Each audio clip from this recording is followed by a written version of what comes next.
305th Grand Prix, and this is his final partner event of the season and maybe of his career as well. Put your hands together for the 2009 Formula 1 World Champion, Jenson Button.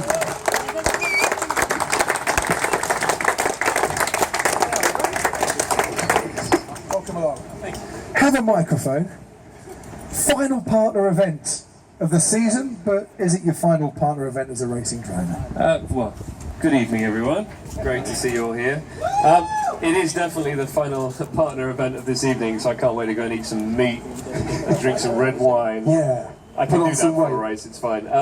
But it definitely won't be my last partner event. Excellent. Obviously with the team next year, and with the year after I have a contract as well. Actually to race, but I don't know if I'm going to be doing that or not. Well, we've all been asking this weekend, can we say goodbye, Jenson Button? Yeah, definitely.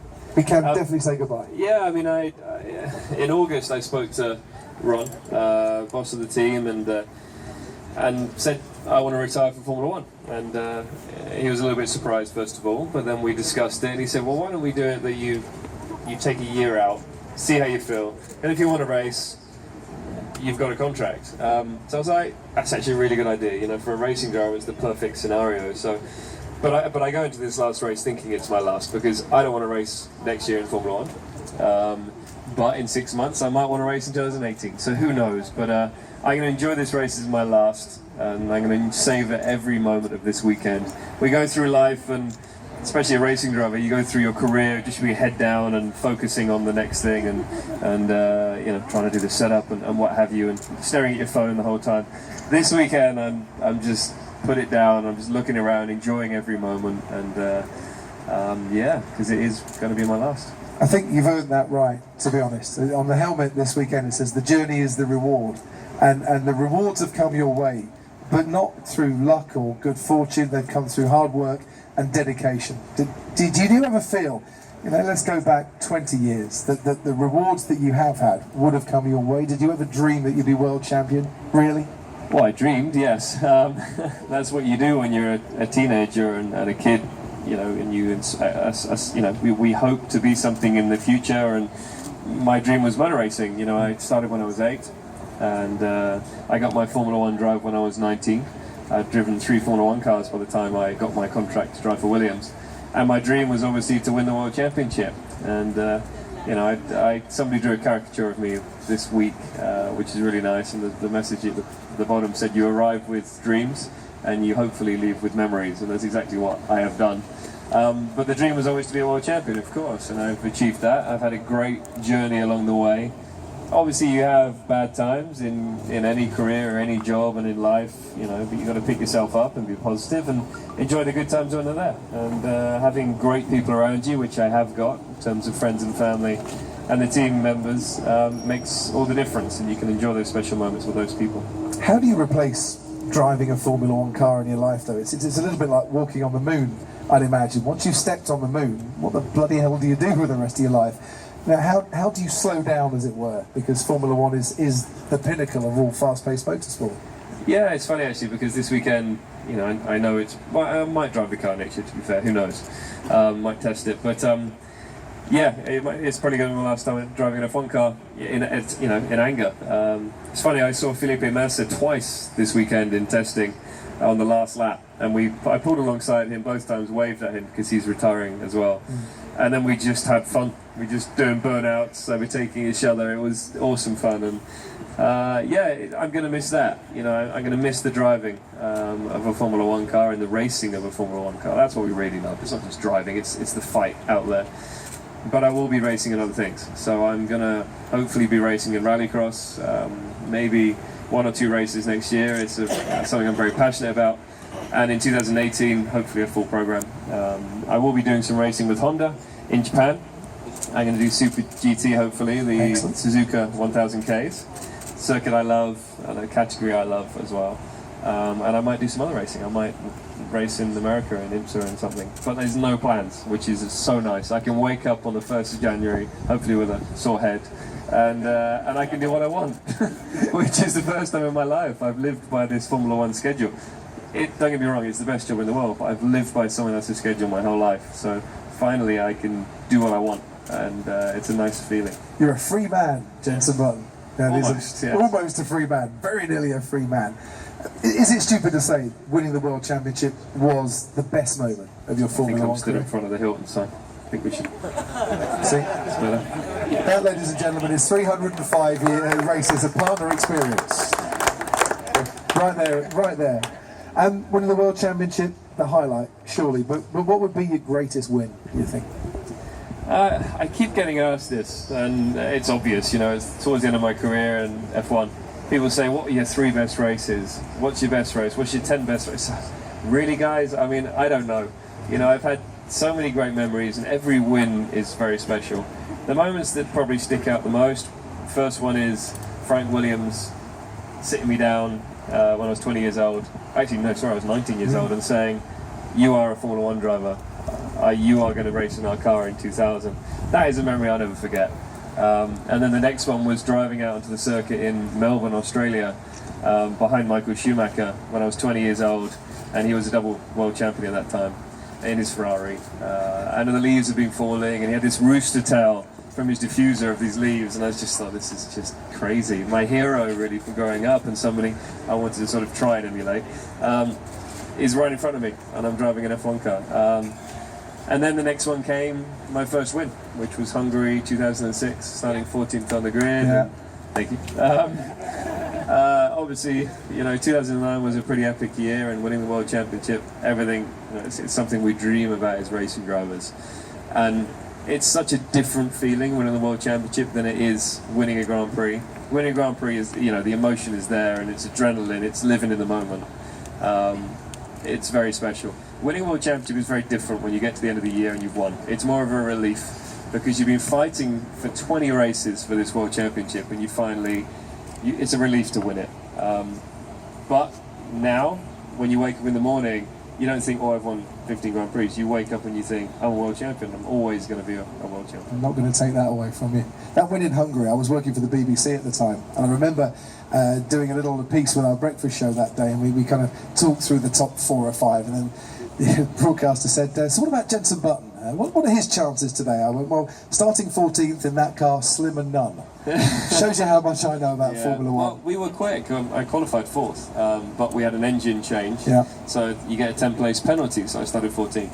So, yeah, it was a very, very special race, and I've never seen so many grown men cry. You know, the whole of Honda, so emotional. It was the first win for Honda as a team since the 60s, and it still is the last Honda win as a team, and probably will be for many years. And you probably got the worst trophy ever for that. It was like some sort of fruit bowl thing, wasn't it? It was beautiful. No, it wasn't. Every trophy's beautiful when you've won it. Yeah, you obviously wouldn't know because you haven't won it. Yeah, I've never won anything in my life. Oh, come on, you've won better trophies since, put it that way.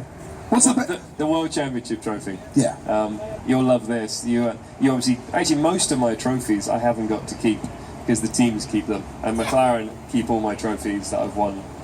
Races, podiums, so you have to buy them, which is such a shame, because I've done all that work to get the trophy, and then I have to spend $30,000 to buy the trophy. It's just shocking. It's not right. I know, it's not right. And the World Championship trophy is the same, so you get the World Championship trophy, which is beautiful, and your name's on it, and then after a year, if you don't win it again, you have to give it back, and then you haven't got a World Championship winning trophy, and that one is $50,000, I think. It's like amazing. But my manager, who's one of my best buddies, he actually bought it for me as a gift, which was really nice. Yeah, how amazing is that? That's why he's the best manager on the planet. He's not here, you don't have to say. Oh, fair enough. I need a good manager. Have you ever slept with it? Have you ever kind of cuddled up to it at night? No, because it's silver, but it's not silver anymore. I haven't polished it since 2009. I'm not one for trophies. No, but you've got time to do it now. Yeah, well, I'm not going to sit there every day polishing the trophy, but that's fair enough. That was a good one. Yeah. Give it a buff. Yeah, it's more about the memories. I don't need a bit of silver to tell me what I've done. So. Memories. You went into Formula 1, you went into karting with your dad by your side. Your dad was with you throughout the majority of your career. He would have been so proud the way you've ended your career as well, you know, with dignity, you know, with style, with flair, and giving it absolutely everything right to the last moment. Yes, he would have been, and Yeah, tomorrow's going to be a very emotional race because it is my last, but also because he's not here to enjoy it with us. But I'm sure he's looking down, and he knows that I'm leaving at the right time of my career. And he used to race in rallycross, and that's why I have the love for it. You know, that's the reason why I got into motor racing, because my dad raced in rallycross for many years. He finished second in the British Championship and raced in the European Championship, and that's how I got hooked on motorsport.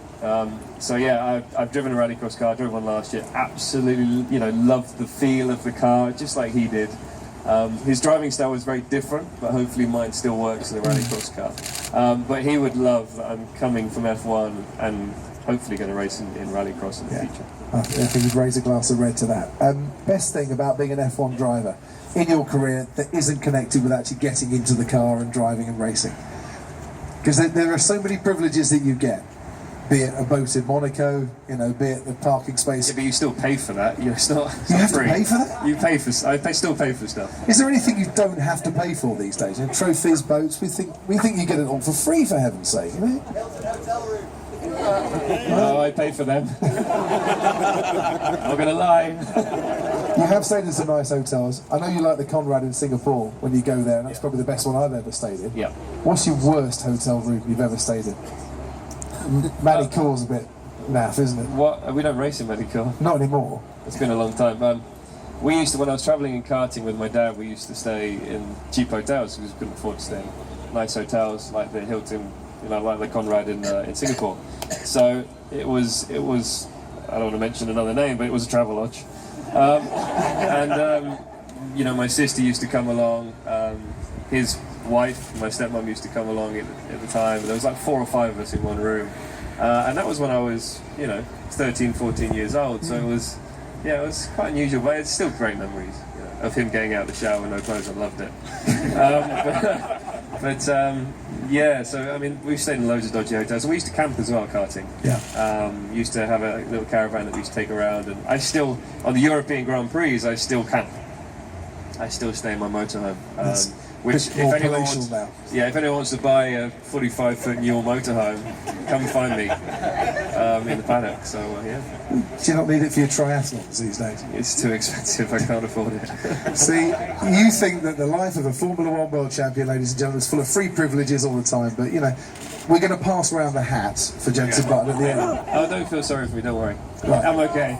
Good I'm quite happy. We are not going to feel sorry for you at all. There's a little lad called Charlie at the back there, who is one of your biggest fans ever. How you doing, Charlie? Who has stayed up all night. He's even still awake, just for you. What advice would you give to Charlie? If Charlie had dreams... Life advice? Not so much life advice as Dad's on, but in terms of if Charlie or if there are youngsters saying, right, how can we do what Jenson Button has done in our life? What would the advice be? My advice to his dad would be buy him a football or getting a tennis racket, because Formula One and motor racing is so expensive. It really is, and it's just getting worse. But yeah, I mean, karting is the best thing in the world. You know, every Formula One driver will say that it's the closest thing to F1 in terms of the action, the excitement, and it's grassroots racing. It's pure. There's no rubbish involved with it. It's not political in any way. And karting's about going out and having fun, and it shouldn't be about hoping to get to Formula One. It should be going there with your dad and having fun, enjoying the race weekend. You'll fall out on many occasions, but that's because you love each other. So it's a great way to spend time with your dad, and that's what I loved about karting, and I did it for so many years. And to be fair, is Formula One as good as karting in terms of the love of it? Probably not, actually. Karting is you know, it's grassroots and it's pure. That's exactly what Ayrton Senna said, wasn't it? We saw that in the Senna film. Tomorrow you bow out then. Are you going to bow out with a points finish, Jenson Button? Yeah. Thank you. The points don't actually mean anything to the team or to me. I think the important thing tomorrow is to have fun. And you know, I got 2 Williams in front. Fernando's just in front of them. You know, hopefully we're going to have some good action. It's Felipe's last race. He's right in front of me. So hopefully we don't crash at 2-1. And we get to enjoy the race, have fun, and do some really big burnouts at the end. Yeah. So I'm just wondering what's going to break first when I do the burnouts. But anyway, we'll see. And you're going to sing at the end as well on the radio? You can't sing We Are the Champions, but got to Well, get I a bit can. of things. Well, you can, but But I can do what I want. yeah. I'm retired. And on that, ladies and gentlemen, that bombshell, we shall leave it there. I wish you all the best. Jenson, thank you so much Thank you. for every single thing you've done. I'm going to hand over now to this man here. Thank you.